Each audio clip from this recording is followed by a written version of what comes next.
from the rich agricultural region east of that area. Later sugar factories were built in other regions such as Eden, Longmont, Windsor, and other locations. The Great Western Sugar Company built a line to Eden via Windsor and branches from Johnstown. Number 9 was making good time. Pulling the railway and Locomotive Solar Society excursion train on a Great Western rails, on a home rails.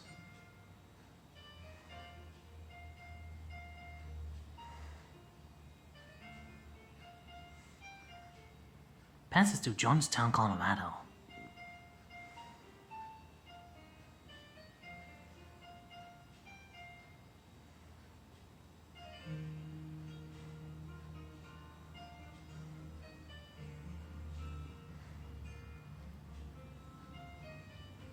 The train is stopped and one of the club members holds up a railroad periodical for the cameraman. This may have been a service stop at Johnstown. The Great Western Railway stopped hauling sugar beets in 1971, and trucks took over the duties from that time period. Today, the lines that remain are under different ownership, and a variety of grain and other products are transported on the railway.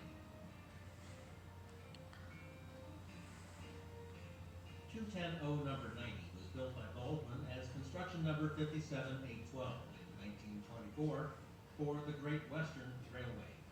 Number 90 was the most famous of the Great Western engines and lasted the longest, being on standby service through 1966 and operated at least once that year.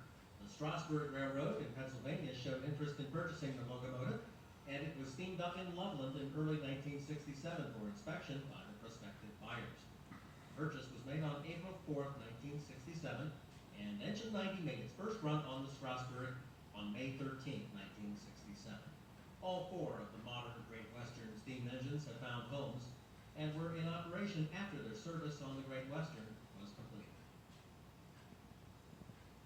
Steam was used for the fall and early beet harvest season on a regular basis until around 1963, but there were several times after this where steam was used as substitute power and for an occasional passenger special. Engines 51 and 60 were sold in 1963, and engine 75 was sold to Everett Rohrer in 1965. Mr. Rohrer was the person who filmed much of this production. Today, the 75 is at the Heber Valley Railroad in Utah.